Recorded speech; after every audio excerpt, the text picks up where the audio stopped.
복음을 전해주는 성경이 바로 복음서입니다. 우리가 아는 것처럼 복음서는 4개의 복음서가 있습니다. 마태복음, 마가복음, 누가복음, 요한복음 이렇게 기록이 되어 있는데 예수님의 행적과 말씀 중에서 상당 부분들이 중복되어서 기록되는 것을 바로 공관복음이라 그 말을 합니다. 공관복음은 마태복음, 마가복음, 누가복음 이렇게 공관복음으로 얘기를 하고, 공관복음에서 가장 많은 장수를 가지고 있는 것은 마태복음 28장이고 사실 내용을 가장 많이 가지고 있는 것은 누가복음입니다. 마태복음은 18,345개의 단어로 되어 있는데 누가복음은 19,475개의 단어로 되어 있기 때문에 단어로 보면 마가복음, 누가복음이 더 이렇게 많게 됩니다. 오늘부터 제가 말씀을 전하고자 하는 것은 바로 마가복음에 대한 말씀 16장으로 이렇게 기록이 되어 있습니다. 초기 교부들이나 성경학자들에 의해서 이 마가복음의 내용은 다른 복음서에 의해서 별로 이렇게 중요하지 않게 이렇게 생각을 했습니다. 왜냐하면 마가복음에 기록되어 있는 내용들의 90% 정도가 마태복음이나 이 누가복음에 기록이 되어 있기 때문에 사람들이 생각할 때 특별히 이 복음서를 서로 이렇게 비교해서 설명한 초대 교부였던 아우구스투스 같은 사람은 마가복음은 마태복음과 누가복음의 축약본이다 이렇게 생각하기도 했습니다. 그런데 이 마가복음이 이 중요성이 크게 대두된 것은 19세기의 신학자들 가운데 역사적인 그 비평, 역사적인 사실들 이런 것들을 이렇게 연구하는 과정에서 가장 먼저 기록이 되어 있는 것이 바로 마가복음이다 하는 것을 알게 됩니다. 그리고 마태복음과 누가복음의 주요한 출처가 되는 것, 그 샘플이 되는 것이 바로 마가복음이다. 그렇게 알게 됩니다. 그리고 예수님의 일생, 평생의 삶에 대해서 가장 가까이에서 그리고 사실대로 기록된 것이 바로 마가복음이다. 그렇게 알게 됩니다. 그래서 19세기에 예수님의 생애운동이라는 것이 일어났을 때에도 예수님의 실질적인 삶에 대해서 가장 많이 인용되었던 그 말씀도 바로 마가복음이 됩니다. 오늘 제가 마가복음 말씀을 전하게 되는 것은 우리 종말의 시대에 살아가고 있는 우리가 예수님의 생애와 예수의 말씀을 가장 사실대로 기록된 그 말씀을 통해서 우리가 마지막 때 어떻게 살아가야 될 것인가, 어떻게 우리가 복음을 가져야 될 것인가, 이 말씀을 하나하나 묵상하고 또 하나하나 우리가 나누는 시간이 되었으면 해서 마가복음을 가지고 여러분들에게 앞으로 상당 기간 동안 이렇게 말씀을 전할 예정입니다. 마가복음의 저자, 이 저자는 마가 요한으로 이렇게 알고 있습니다. 사실은 이 복음서 안에는 누가 이것을 기록하였다 이렇게 정확하게 기록을 이름을 밝히지 않고 있지만 초기에 AD 100년 전후한 그런 때 교부들에 의해서 알게 되거나 혹은 복음서 안에 감추어졌던 여러 가지 그런 말씀을 추정해서 이번에 바로 마가다 그렇게 할 수가 있습니다. 이 마가복음도 저자가 마가다 그렇게 기록은 되어 있지 않습니다. 그런데 초대의 교부였던 히에라볼리의 감독 파피아스, 그분은 주후 100년 전후에서 95년부터 110년까지 감독을 했던 분인데 그 사람의 글에 두 번째 복음서, 두 번째 기록되어 있는 것은 바로 마가에 의해서 기록이 되었다 그렇게 말하고 있어서 우리가 마가복음 이렇게 말을 합니다. 그런데 마가는 여러분 예수님의 제자일까요? 제자가 아닐까요? 마가는 예수님의 제자? 이단이다. 마가는 예수님 제자가 아니에요. 우리 생각할 때는 마가하면 예수님의 제자. 누가는 예수님의 제자일까요? 아닐까요? 아니죠. 예. 여러분들이 성경 공부를 열심히 잘해서 잘하는 것 같아요. 마가분도 제자는 아닌데, 그런데 이 마가가 어떻게 이렇게 예수님의 생애에 대해서 가장 정확하게 기록을 하고 있을까 생각을 한번 하게 될 것입니다. 그런데 이 마가는 청년 때에 예수님의 제자는 아니지만 예수님에서 가장 가까이 만날 수가 있었어요. 왜냐하면 그의 집에 예루살렘에 왔던 예수님이 많이 그곳에 머물러 계셨기 때문에 그래서 많이 알 수가 있습니다. 특별히 후에는 예수님의 제자인 베드로와 또 전도됐던 사도 바울과도 상당히 가까운 사이에 있었기 때문에 누구보다도 예수님에 대해서 많이 알고 있기 때문에 그래서 이 마가복음을 통해서 예수님의 행적의 자세하게 기록을 할 수가 있습니다. 그런데 이 마가는 예수님께서 예루살렘에서 나중에 잡히실 때 그 잡히시는 현장에도 있었던 것으로 보이는 그런 말씀이 마가복음 안에 기록이 되어 있습니다. 마가복음 14장 51절 52절 말씀 한번 우리 같이 읽어보겠습니다. 시작. 한 청년이 벗은 몸에 배에 혼입을 두르고 예수를 따라가다가 무리에게 잡힘에 배에 혼입을 버리고 벗은 몸으로 도망하니라. 예수님께서 제자들과 마지막 다락방에서 유월절 식사를 마치시고 이제 십자가를 앞에 두고 예수님께서 제자들과 함께 겟세마네 동산으로 기도하러 가시게 됩니다.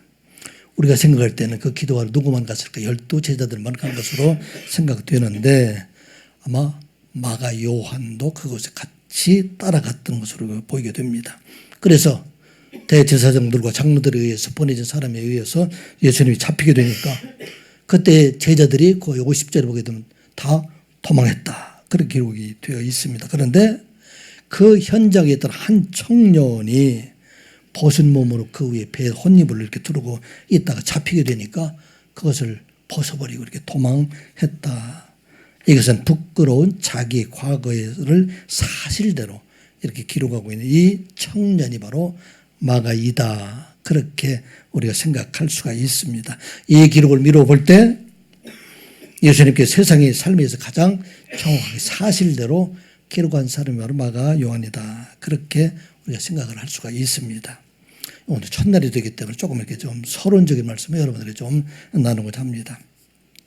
이 마가가 성경에 처음에 등장한 것은 이름으로 이렇게 구체적 이름으로 등장한 것은 사도행전에 등장을 하게 되는데 안디옥 교회에 있던 바나바와 사울이 예루살렘에 어려움을 당하게 되었을 때 그때 안디옥 교회는 비교적 그 도시이기 때문에 그래서 그곳에 있는 그런 헌금을 가지고 예루살렘에 올라갔다가 그곳에서 돌아오는 길에 마가라는 요한을 함께 데려왔다. 그런 얘기가 사도행전 12장 25절에 그렇게 기록이 되어 있습니다. 바나바와 사울이 보조하는 일을 마치고 마가라는 요한을 데리고 예루살렘에 돌아오니라. 그렇게 말하고 있습니다. 그런데 골로새서의 기록에 의하면 이 마가 요한은 바나바의 생질이다. 그렇게 기록이 되어 있어요. 바나바의 생질이라는 얘기는 바나바의 누나의 아들이 되었던 사람이 마가이 됩니다. 그래서 이 마가 요한이 예루살렘에 아마 주로 자기 집에 머물러 있다가 안디옥 교회에 이렇게 와서 1차로 바울과 바나바가 전도 여행을 떠나가게 될 때 아마 이 내용으로 봐서는 이 마가 요한도 헬라어에 아마 능통하고 또 헬라의 문화에 상당히 능통했던 사람으로 보입니다. 그래서 함께 동행해서 수행자로 수종자로 따라가게 되는데 이 마가가 사도행전의 기록에 의하면 밤빌리아주 버거라는 곳, 밤빌리아주라는 것은 요즘으로 얘기하면 튀르기를 말하고 터키를 말하고 있습니다. 그곳에 선교지를 떠나서 집으로 돌아가게 돼요. 신학자들이 추정하기는 이 마가 요한 부유한 가정에 태어났기 때문에 선교 활동이 얼마나 힘듭니까? 이것을 견디지 못하고 아마 향수병이나 또 풍토병에 시달리다가 집으로만 돌아가게 되었다. 그렇게 생각을 하게 됩니다. 또 우리가 하는 것처럼 튀르기에 같은 경우는 산지가 높은 산지들이 많이 있기 때문에 그곳에 가서 선교연을 한다는 것이 너무나 힘들기 때문에 아마 돌아갔다. 그렇게 기록을 하고 있습니다. 자, 두 번째 바울과 바나바가 다시 전도여행을 떠나게 하자. 그런데 아마도 내용의 기록은 되어 있지 않지만 이 마가 요한은 자기 1차 전도여행 때 돌아갔던 것을 후회하고 아마 많이 뉘어주고 있을까. 그래서 자기의 아마 누가 되죠? 그 바나바에게 가서 나도 같이 갔으면 좋겠습니다. 그래서 바나바가 그럼 같이 가자. 이렇게 아마 얘기를 하고 사울에게 말하기를 우리가 2차 전도여행을 떠나게 될 때 우리 같이 가자. 그렇게 말하였더니 사울이 그건 될 수가 없다. 1차 전도여행 때 우리가 싫다고 그래서 떠난 사람 어떻게 같이 데리고 갈 수가 있겠느냐. 그래서 서로 다투고 서로 바나바와 이 바울이 갈라지게 된다. 그렇게 얘기했습니다. 그게 사도행전 15장 39절부터 40절에 있는 말씀이 됩니다. 그래서 바나바는 누구를 데리고 마가 요한을 데리고 쿠브로 지방으로 가고, 그 다음에 바울은 실라를 택해서 그곳에 이제 실라는 수리아와 길리기아 지방 이곳으로 떠나게 되었다. 그렇게 말하고 있습니다. 자, 여기까지가 보면 어떻습니까? 마가 요한은 어떻게 보면 어려움을 이기지 못하는 그런 유약한 사람처럼 보이게 되는데, 뒤에 기록된 내용들을 보게 되면은 이 마가 요한은 신실한 이런 사람이 되어서 선교 활동 매우 앞섰던 사람으로 되어서 사도 바울뿐만 아니라 바울에게도 굉장히 신실한 동역자로 이게 나오게 됩니다.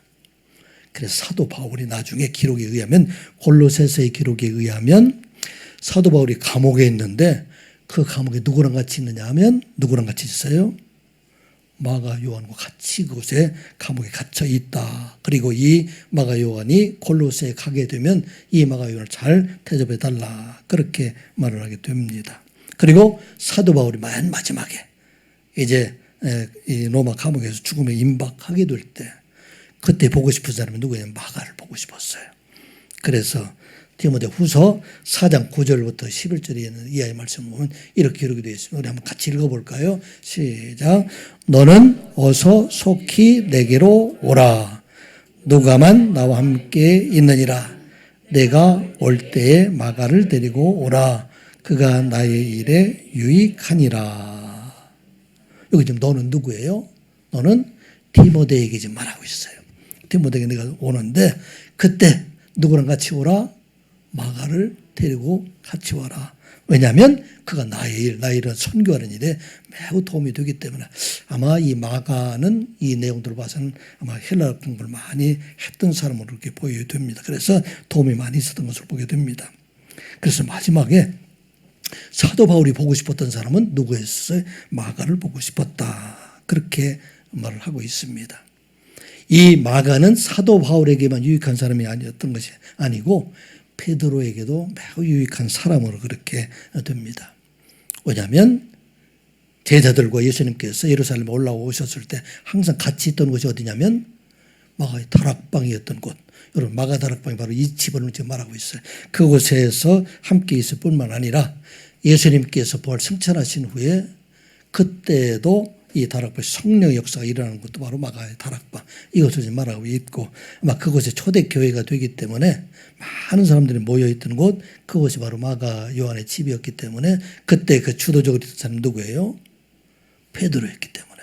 그래서 이 베드로를 가장 많이 도왔던 사람, 이 사람은 바로 마가 요한이었습니다. 그런데 이 마가 요한은 예루살렘에 있을 때 베드로를 도왔을 뿐만 아니라 이 베드로가 다른 곳에 선교 여행을 갈 때, 특별히 로마에서 마지막에 복음을 전할 때 그곳 현장에서도 같이 있었던 사람, 늘 베드로와 함께 다녔던 사람, 이 사람은 마가 요한으로 볼 수가 있습니다. 베드로전서 5장 13절에 그렇게 기록이 되어 있어요. 한번 읽어볼까요? 시작. 택하심을 함께 받은 바벨론에 있는 교회가 너에게 문안하고 내 아들 마가도 그리하느니라. 아멘. 여기 바벨론이 지금 어디를 말하고 있죠? 바벨론은 바로 로마를 말하고 있어요. 요한계시록에 보게 되면 바벨론이라고 등장하는 그곳, 이곳은 바로 패역한 도시, 멸망의 도시로 상징하는 로마에, 지금 그곳에 함께 있는데 그 교회가 너희들에게 지금 문안하고 이 베드로의 청중들에게 지금 말하고 있죠. 누구도 내 아들 마가도 너희들에게 문안한다. 그래서 아들처럼 이렇게 베드로의 선교 여행들을 끝까지 도왔던 사람, 이 사람이 바로 마가 요한이었다. 이 마가 요한에 의해서 기록된 것이 바로 마가복음이다. 이렇게 말하고 있습니다. 그 마가 요한은 어떤 사람이냐면 예루살렘에서 부유한 가정에 태어난 사람이었습니다. 120명이 그 다락방에 함께 모여있을 정도가 되니까 그 집이 얼마나 클까요? 큰 집에 태어났던 사람이었습니다. 그 집에 예수님께서 제자들과 마지막 식사를 하셨던 것도 그것이고, 예수님이 승천하신 후에 그곳에 모여서 오순절 역사의 기도로 큰 성령의 역사가 임했던 곳, 교회가 시작된 것도 바로 마가 다락방에 있는 그곳을 말합니다. 그래서 그곳에 자라는 그였기 때문에 선교 초기에는 이 어려움을 이기지 못하고 도중에 돌아온 일들도 있었지만 후에는 누구보다도 열심히 베드로를 돕고 사도 바울을 도와서 초기 선교여행이 크게 이루어졌던 사람, 이 사람이 바로 마가 요한이다 하는 것을 말하고 있습니다. 그래서 사도 바울도 맨 마지막에 보고 싶었던 사람이 누구? 마가였고, 또 맨 마지막 베드로가 순교 직전에 같이 있던 사람, 이 사람이 바로 마가 요한인 것을 보게 됩니다. 그래서 이 마가 요한은 예루살렘에 올라오셨던 예수님께서 행했던 모든 것을 자세하게 눈으로 봤던 사람이 바로 마가 요한이고, 갈릴리 사역은 가서 직접 눈으로 목격하지 못했기 때문에 그동안 사도 바울이 복음을 전할 때마다, 예수님의 행적에 대해서 말할 때마다 다 메모해서 그렇게 예수님을 만났던 가장 밀착했던 베드로, 이 베드로를 통해서 기록된 모든 것들, 이것을 메모하는 것이 바로 마가복음이다. 그래서 마가복음은 다른 이야기로 말할 때는 베드로 복음이다, 그렇게까지도 말을 합니다. 그래서 베드로가 만났던 예수님, 또 자세하게 전했던 그런 예수님을 가장 가까이서 기록하는 것이 바로 베드로를 통해서 얻었던 모든 것을 기록한 것이 바로 마가복음이다, 그렇게 말하고 있어요.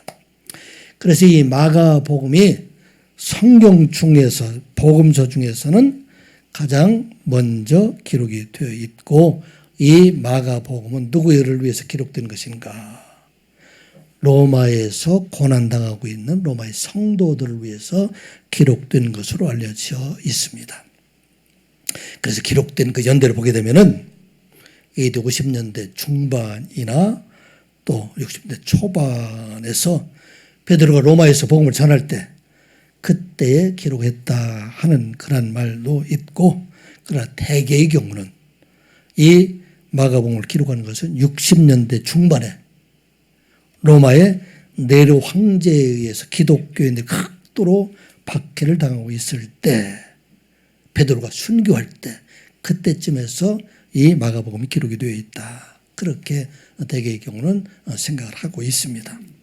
우리가 아는 것처럼 로마의 네로 황제는 AD 64년경에 자기가 시를 좋아하는데 시상이 떠오르지 않는다는 그런 이유로 로마 시내에 불을 지르게 됩니다. 로마 시내가 14구역으로 이렇게 나눠져 있는, 우리로 얘기하면 이제 구가 되는 것처럼 이게 14구역으로 나눠져 있는데, 얼마나 그 화재가 심했는지 4구역만 살아남았대. 10구역은 다 불이 타게 되는데 3구역에 해당되는 완전히 다 파괴가 되어버리고 7구역은 거의 다 전파되는 정도로 이렇게 심각한 피해를 입게 되었다고 합니다. 로마 시민들이 분노할 거 아니에요. 이게 누가 이렇게 불을 지르는가. 그래서 이 화재의 주범을 누구에게 돌립니까? 그리스도인들에게 돌리게 되고, 이 일로 인해서 극심한 고문과 어려움을 당하게 되고 많은 사람들이 죽임을 당하게 됩니다. 그래서 기독교인들이 다 어디로 갈까요? 도망 다녔어요.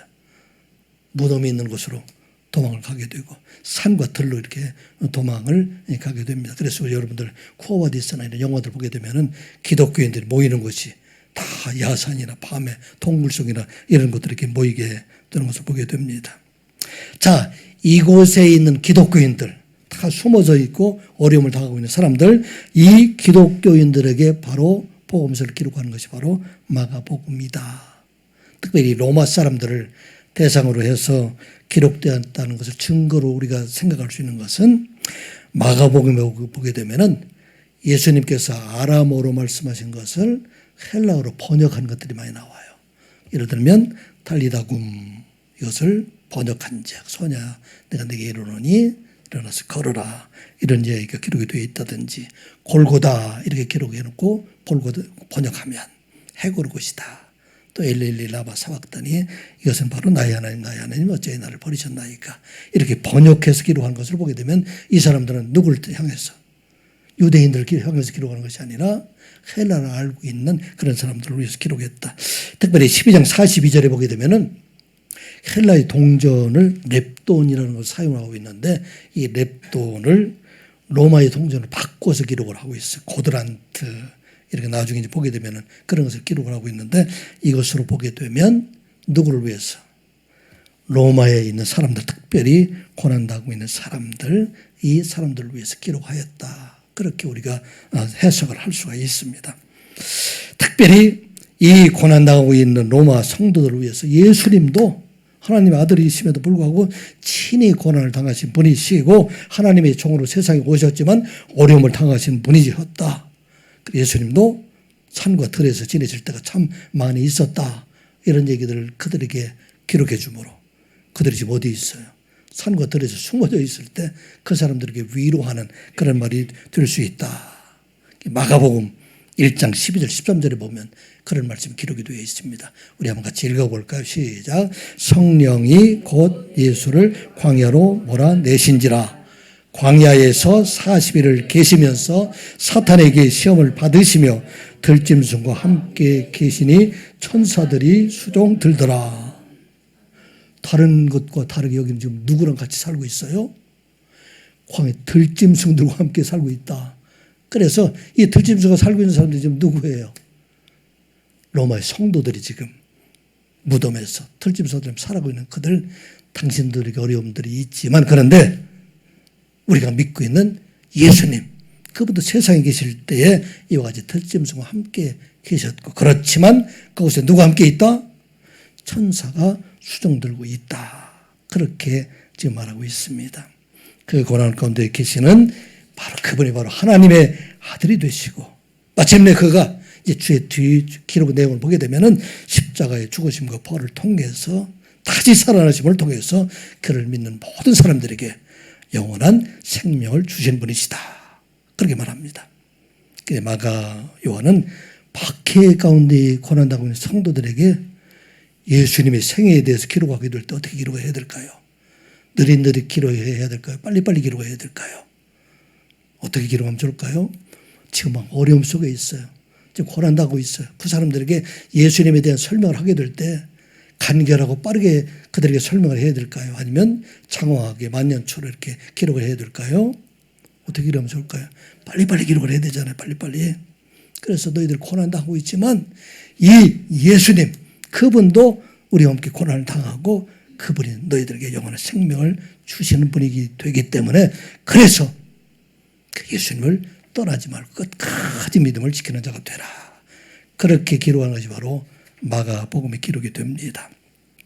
그 마가복음의 첫 시간이 될 텐데 이 예수님의 사역을 시작하기 전에 예수님을 소개하는 그 부분으로 인해서 예수님이 어떤 분이셨던가 예수님 사역하기 이전에 예수님이 어떤 분인가 이것을 설명하는 그런 말씀이 1장 1절부터 시작해서 13절까지 기록이 되어 있습니다. 예수님의 공생의 이전의 기록에 대해서 마태복음에 76절을 할애를 하고 있어요. 또 누가복음에서는 183절을 이렇게 기록을 해서 이 예수님은 유대의 족보에서 온 어떤 사람이다. 그리고 이 사람은 어떤 사람이 이렇게 많이 탄생부터 시작해서 많이 기록을 하고 있는데 지금 여러분들이 말씀드린 것처럼 동굴 속에 숨어있는 사람들에게 또 어둠 속에 지금 살아있는 사람들에게 그래서 이 사람들에게 예수님의 일생에 대해서 빨리 소개를 해줘야 되기 때문에 예수님의 공생의 이전의 삶에 대해서 13절로 이렇게 기록이 되어 있고 여러분들 마가복음을 읽어보면 여러분들이 거기에 많이 등장하는 말이 있어요. 어떤 말이냐면 곧이라는 얘기, 곧이라는 얘기가 계속 등장을 하게 됩니다. 이 곧이라는 이야기는 유티스라는 얘기가 되는데 이미디어틀리라는 얘기가 됩니다. 조금 전에 말씀드린 것처럼 하나님께서 이 구원의 역사를 이루어가기 위해서 빨리빨리 진행해서 로마에서 어려움 당하고 있는 성도들 이분을 구원해 주실 분, 이분이 바로 예수 그리스도이시다 하는 것들을 빨리 전달하기 위해서 또 여러분들이 읽어보게 되면 아마 성경 누가복음 보면 마가복음 보면 여기 곧이라는 얘기가 많이 등장하게 됩니다. 그래서 그들에게 빨리 살아계신 주님 이분을 소개하고자 하는 그런 말씀이 바로 마가복음이다 하는 말씀입니다. 자, 마가복음에서 전하고자 하는 그런 말씀은 첫 번째 어떤 말씀일까요? 복음은 하나님의 아들 예수 그리스도이시다 말하고 있어요. 복음이 되는 것은 로마의 황제가 아니라 세상의 어떤 것이 아니라 이 복음은 누구이다? 오직 하나님의 아들 되시는 예수 그리스도이시다. 그렇게 말하고 있습니다. 1절 말씀을 한번 같이 읽어보겠습니다. 시작. 하나님의 아들 예수 그리스도의 복음의 시작이라. 아멘. 사실 가장 간결한 그런 말씀임에도 불구하고 이 말씀은 창세기 1장 1절 말씀과 함께 하나님께서 세상을 창조하신 하나님께서 이 세상에 죽어가 있는 그런 사람을 재창조하는 재창조를 가장 간결하게 좀 나타내는 말씀이 바로 1장 1절의 말씀이다 말하고 있습니다. 창세기 1장 1절의 말씀에 태초에 하나님이 천지를 창조하시느니라. 그걸 맨 먼저 등장하는 이 베레슈테라는 얘기인데 이것은 바로 시작이다, 처음이다 그런 얘기하고 똑같아요.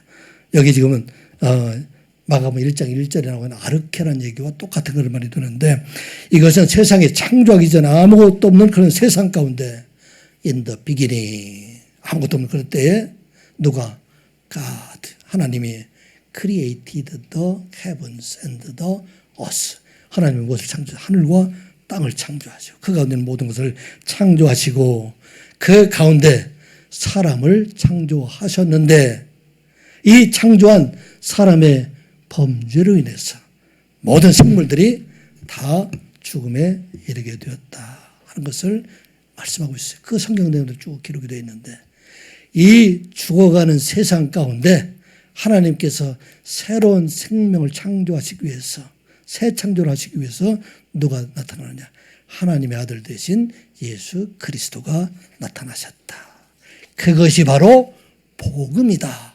이게 바로 1장 1절의 말씀이에요. 그래서 이렇게 말씀해요. The beginning of the good news. 이 good news가 바로 복음이에요. 자, 이 복음의 시작인데 이 시작은 누구에 의해서? About Jesus the Messiah. 메시아 된 예수. 그분은 the Son of God. 하나님의 아들 되시다. 그렇게 지금 선언하고 있는 거예요. 여기서 복음이라고 되어 있는 유앙겔리온 굿뉴스라는 이야기는 당시 로마 시대에는 누구와 연결된 단어이냐면 황제와 연결된 단어예요. 그리고 황제가 태어나거나 즉위하거나 또 황제 군사들이 가서 승리하게 될 때, 전쟁에 승리하게 될 때 이 소식을 알리는 것, 이게 바로 유앙겔리온 복음이라는 얘기가 됩니다. 황제의 통치 아래 살고 있는 사람들에게는 그들의 생명을 책임지고 그 생명들을 살리고 죽이고 하는 것, 그게 다 누구에게 있느냐? 황제가 있다. 그렇게 생각을 하고 있습니다. 그래서 그들에게 복음은 로마 황제에 있었어요. 그런데 선언하고 있는 말씀이 바로 그 복음은 로마의 황제가 아니라 예수 그리스도이시다 하고 선언하는 것. 이게 바로 마가복음 1장 1절의 말씀입니다. 이게 엄청난 선언을 지금 하고 있는 것입니다. 지금 그들이 고난과 어려움 가운데 박해 가운데 죽음의 가운데 들어간다 할지라도 너희들에게 복음은 이 로마의 황제가 아니라 누구다? 하나님의 아들 되시는 예수 그리스도이시다. 그렇게 지금 말하고 있습니다. 여기에 예수라고 기록이 되어 있는 것은 이 예수라는 것은 사람으로 오신 예수님을 지금 말하고 있어요. 이 당시에 예수라는 다른 사람들이 있었을까요? 없었을까요? 예수라는 사람들이 있었을까요? 없었을까요? 예수라는 이름이 흔했어요. 우리가 얘기하면 철수와 영희처럼 그렇게 그런 이름들이 예수라는 이름들이 흔했어요. 구약에도 예수라는 사람이 대표적인 사람이 있어요. 누굴까요? 누구요? 여호수아예요. 지금 장로님이 성경 공부를 점수를 많이 맞으셔서 잘하는 여호수아가 바로 예수라는 이름이에요. 그래서 여호수아라는 이름들이 많이 있잖아요. 바로 이 예수는 사람으로 오신 그런 분이시다. 그렇게 말을 하고 있습니다. 복음 되시는 그분은 바로 예수로 세상에 오신 분이신데 그분이 사람으로 오셨기 때문에 마가복음의 내용을 보게 되면 이제 어떤 얘기가 되느냐면 이 예수는 때로는 분노하시기도 하고 때로는 피곤해서 주무시기도 하고 때로는 배가 고파서 시장하시기도 하고 때로는 불쌍히 그런 긍휼한 마음을 가지게 되고 하기도 하고 탄식하기도 하고 이런 것을 왜 그렇게 할 수 있는가? 사람이기 때문에. 그래서 우리의 모든 것을 하품을 하시는 분.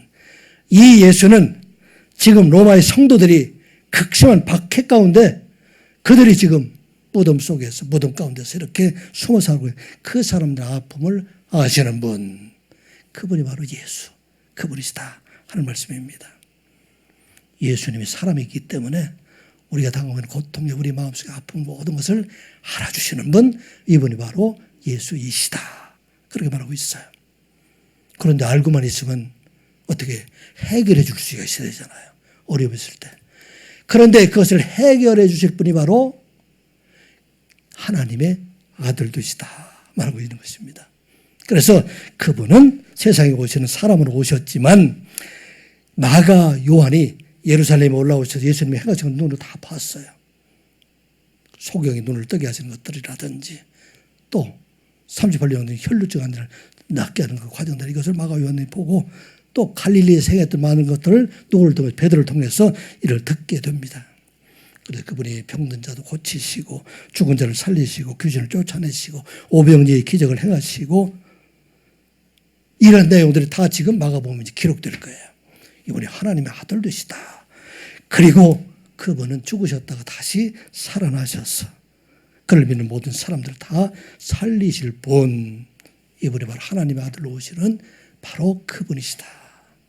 그래서 우리가 지금 이 무덤 속에 또 이와 같이 어려움 속에 있다 할지라도 우리를 살리실 분, 우리들의 영원한 생명을 주실 분, 그분이 바로 여기에 있는 예수 그리스도 복음 되신 분이시다. 이걸 지금 선언하는 말씀이 바로 1장 1절의 말씀입니다. 그리고 그분은 성경에서 오시리라고 예언되어 있는 그리스도이시다. 그리스도라 말하고 있어요. 이 그리스도라는 것은 헬라어예요. 이 그리스도라는 얘기를 히브리어로 얘기하면 어떤 말이 되죠? 히브리어로 말하면 메시아예요. 메시아가 헬라어로 말하면, 히브리어로 말하면 메시아가 됩니다. 유대인들이 기다렸던 메시아, 이스라엘을 구원하시는 메시아, 그분을 기다리고 있는데 그 메시아가 이제 세상에 오셔서 온 땅에 있는 모든 사람들, 이 사람들을 구원해 주실 분이시다. 그것을 지금 설명하고 있는 것, 이게 바로 1장 1절의 말씀입니다. 2절 3절에 있는 말씀 같이 한번 보겠습니다. 시작. 선지자 이사야의 글에 보라, 내가 내 사자를 내 앞에 보내노니 그가 내 길을 준비하리라. 광야에 외치는 자의 소리가 있어 이르되 너희는 주의 길을 준비하라. 그의 오실 길을 곧게 하라. 기록된 것과 같이. 아멘. 선지자 이사야의 글뿐만 아니라 또 모세의 오경을 통해서도 말씀하시고 말라기 선지자를 통해서 말씀하시고 이와 같이 온 세상을 구원하시기 위한 메시아, 그 분이 오시게 될 텐데 그 오심을 준비하는 자가 오게 될 것이다.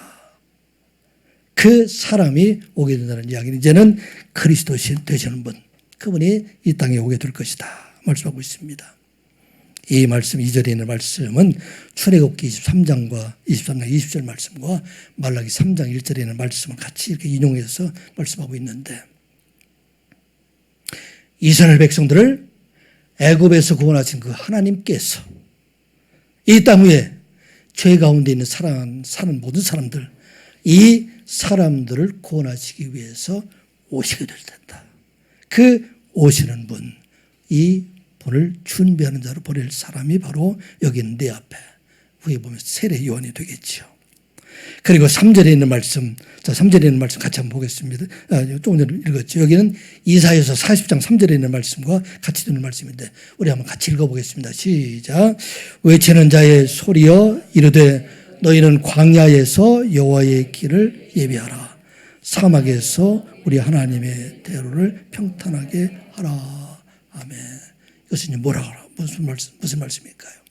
이사야서 40장 3절에 있는 말씀은 이스라엘 백성들을 애굽에서 구원하신 그 하나님께서 지금 바벨론의 포로에 있는 이스라엘 백성들을 구원하셔서 그들과 함께 광야의 길을 거쳐서 지금 예루살렘으로 돌아오게 되기 때문에 그 오시는 주님을 영접하는 자가 되라, 준비하는 자가 되라 하는 것을 말씀하고 있습니다.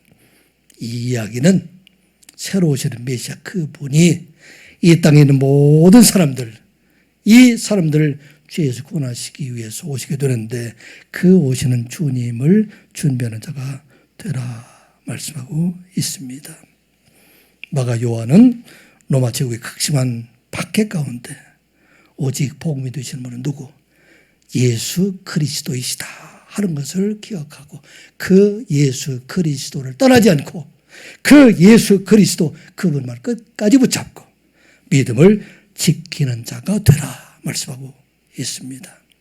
그래서 오직 복음 되시는 그분이 이 땅 위에 살아가는 동안 우리가 때로는 어려움과 환란이 있다 할지라도 우리에게 영원한 생명을 주시는 분이시다 하는 것을 말씀하고 있습니다. 이 말씀을 통해서 우리 한번 기억해 봅시다. 이 시간 예배하는 여러분들의 복음은 누구입니까? 온 세상에 전쟁 소리가 끊이지 않냐고 재난의 소리가 끊이지 않고 이 혼돈한 세상 가운데 살아가고 있는데 이 세상을 보면 우리가 절망 가운데 살아갈 수밖에 없는데 우리에게 복음은 누구인가? 이것을 잊지 말라 하는 말씀입니다. 많은 사람들이 복음은 예수 그리스도이시다 그렇게 고백을 하고 있지만 그런데 많은 사람들이 생각할 때 우리의 삶을 통해서는 우리의 복음이 예수 그리스도가 아니고 세상의 어떤 사람이 될 수도 있고 세상의 어떤 재물이 될 수도 있고 세상에 있는 권세들이 될 수 있고 세상에 대해 자랑이 될 수 있는 그런 사람들 얼마나 많이 있습니까? 입으로는 복음이 예수 그리스도라 말하고 있지만 우리의 삶은 복음 되시는 예수 그리스도를 전적으로 의지하지 못하고 세상 것들을 의지하고 그렇게 살아가고 있는 우리의 모습을 다시 한번 돌아보며 오늘 우리에게 주신 말씀입니다.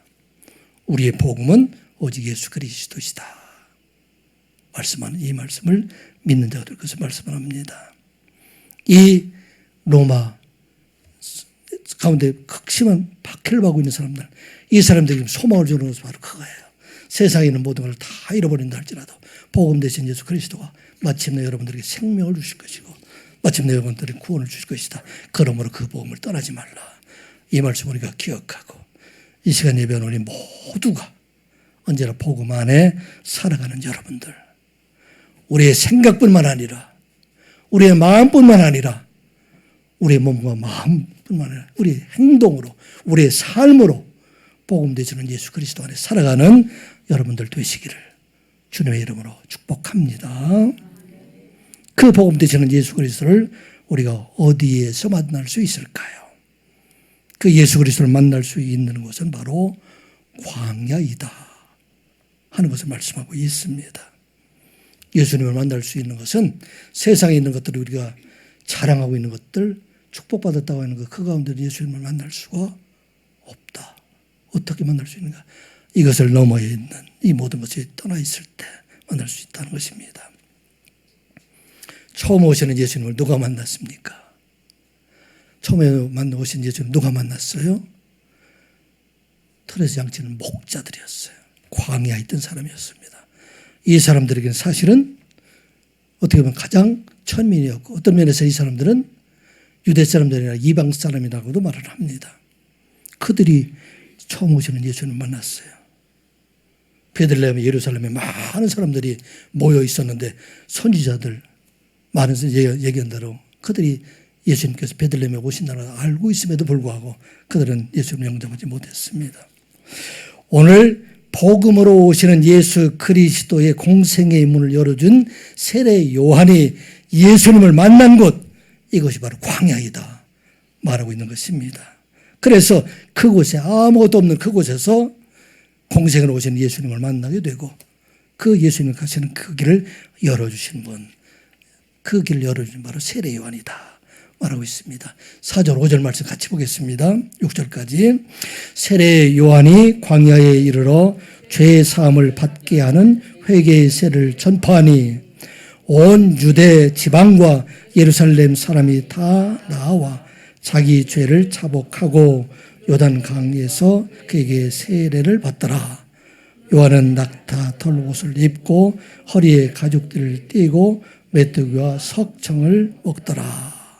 아멘. 세례 요한이 광야에서 죄에서 회개하라. 그렇게 천국에 가까워진다. 그렇게 선포하게 될 때 많은 유대인들이 다 광야로 모여들었다. 그렇게 말을 하고 있습니다. 여기 광야라는 곳은 정확한 위치에 대해서 말하고 있지 않지만 일반적으로는 요단강의 맨 밑에 내려가면 사해와 연결되어 있는 부분들, 유다를 보면 남쪽에 해당되는 그곳이 됩니다. 그것은 사해 지방에 해당되기 때문에 사람들이 살지 하고 있는 그런 분이 됩니다. 그런데 그곳에서 세례 요한이 나타나서 이렇게 회개하고 많은 사람들을 세례를 주게 될 때 그때 많은 사람은 특별히 선지자를 기다리고 있던 사람들, 이 사람들이 다 그곳에 모여들게 됩니다. 그때 바리새인들도 사두개인들도 군인도 세리들도 다 나와서 그렇게 회개를 선포하게 됩니다. 그래서 그들에게 세례를 주게 되는데 이 세례는 어떤 의식이었느냐면 당시의 콩난 공동체의 생한 전결 의식이었었는데 이방 사람들이 유대인으로 개종하게 될 때 그들이 전에 있던 유대인들이 이방 사람들의 그런 죄를 다 벗어버린다 하는 그런 의미로 참 침수를 이렇게 물에 담갔다가 꺼내는 그런 일들이 되는데 세례 요한이 말하는 것은 바로 너희들이 죄를 범하고 있기 때문에 죄를 범하고 있기 때문에 이방 사람들과 같이 다 똑같은 그런 죄인이기 때문에 이제 세례를 통해서 그래서 다시 거듭난 자가 되라 그렇게 말을 합니다. 그래서 많은 사람들이 모여들게 될 때 그들에게 세례를 줄 뿐만 아니라 너희들이 이제는 회개하고 이 회개에 합당한 열매 이제는 거룩한 하나님의 백성으로 살아가라 이렇게 다른 곳에는 이렇게 기록을 하고 있습니다. 그런데 이 세례 요한의 복장이 어떤 복장을 가지고 있냐면 6절에 보게 되면은 무엇을 입었어요? 낙타 털 옷을 입고 이 낙타들이 털이들이 다 보니까 이 붙어 있더라고요. 그래서 그들 아마 이렇게 떼어내서 이렇게 낙타 털로 이렇게 옷을 만들었고 그가 먹은 음식은 무엇을 먹었죠? 메뚜기와 석청을 먹었더라 말하고 있습니다. 왜 세례 요한이 이와 같은 복장을 하고 있었을까 생각해 보게 됩니다. 이 세례 요한의 복장은 선지자 엘리야가 입었던 복장과 유사합니다. 열왕기하 1장 8절에 보게 되면은 그렇게 기록이 되어 있어요. 한번 같이 읽어볼까요? 그들이 그에게 대답하되 그는 털이 많은 사람인데 허리에 가죽띠를 띠었더라 하니 왕이 이르되 그는 디셉 사람 엘리야로다. 여기 보면 털이 많았는데 이것과 유사하게 낙타 털옷을 입고 그가 또 뭐 가죽띠를 띠었다. 허리에 띠를 띠었다. 이 야생에서 살았던 사람들 이와 같은 사람이 바로 엘리와 같은 그런 모습으로 나타나고 있는데 왜 이와 같은 엘리야의 모습이었을까? 이것은 말라기 맨 마지막에 말씀을 보게 되면은 이 마지막 때에 모든 사람들이 구원의 길이 열리게 될 텐데 이 구원의 길을 여는 사람을 준비하는 사람으로 엘리야가 오게 될 텐데 그 엘리야가 하는 일이 어떤 일이 하느냐 6절 말씀 같이 보겠습니다. 시작. 그가 아버지의 마음을 자녀에게로 돌이키게 하고 자녀들의 마음을 아버지에게로 돌이키게 하리라. 돌이키지 아니하면 두렵건대 내가 와서 저주로 그 땅을 칠까 하노라 하시니라. 누가 일을 하게 된다고요? 5절에 보면 누구를 보내려니 엘리야 선지자를 보내게 될 텐데 이 엘리야가 바로 세례 요한이다. 나중에 보면 예수님께서도 세례 요한을 엘리야라고 그렇게 말씀을 하게 됩니다. 그래서 이 광야에서 이제 이 땅에 있는 사람들, 특별히 죄 가운데 있는 사람들, 그 사람을 하나님을 만나게 할 수 있는 곳, 그곳에서 지금 세례를 주고 예수님을 기다리고 있는 모습. 이게 바로 세례 요한이 세례를 주고 있는 그런 모습입니다. 왜 마가 요한이 광야에서 회개의 세례를 주는 세례 요한을 이렇게 소개하고 있을까? 이것은 로마 성도들. 그들이 지금 빈들에서 광야에서 어둠 속에 그곳에 살아가고 있지만 바로 그곳이 누구를 만날 곳이다? 하나님의 아들로 오시는 예수 그리스도를 만날 곳이고 바로 하나님을 만날 곳이다. 말하고 있는 것입니다. 나중에 말씀이 바로 그런 말씀이에요. 지금 메시아로 오시는 분, 하나님의 아들로 오시는 분, 그분을 만날 수 있는 곳, 이것은 바로 광야이다. 말씀하고 있는 것입니다. 우리가 살고 있는 풍요로운 세상 가운데에서는 우리가 주님을 만날 수가 없다. 말씀하고 있는 것입니다. 지난주에도 하박국 선지자를 통해서 우리가 말씀을 함께 나눈 얘기가 있죠. 하박국 선지자가 맨 마지막에 찬양할 때 무엇을 찬양하고 있어요? 무화과나무가 무성하지 못하고 포도나무에 열매가 없고 감람나무에 소출이 없다 할지라도 밭에 밀과 보리에 추수가 없고 소와 양이 없다 할지라도 내가 누구로 인해서 여호와 하나님으로 말미암아 즐거워하고 기뻐하리로다 말씀하고 있습니다. 세상에 있는 것들이 가득 차 있을 때는 하나님을 볼 수가 없다 하는 것을 말하고 있어요. 우리가 이 땅에 살아갈 동안에 풍요로운 세상 가운데 살아가지만 우리가 주님을 만나게 될 때는 어떤 때냐? 이 풍요로운 삶에서 잠시 떠나서 내가 광야에서 주님 얼굴을 바라볼 때 그때 주님을 만날 수가 있다. 그것을 지금 말하고 있는 것입니다.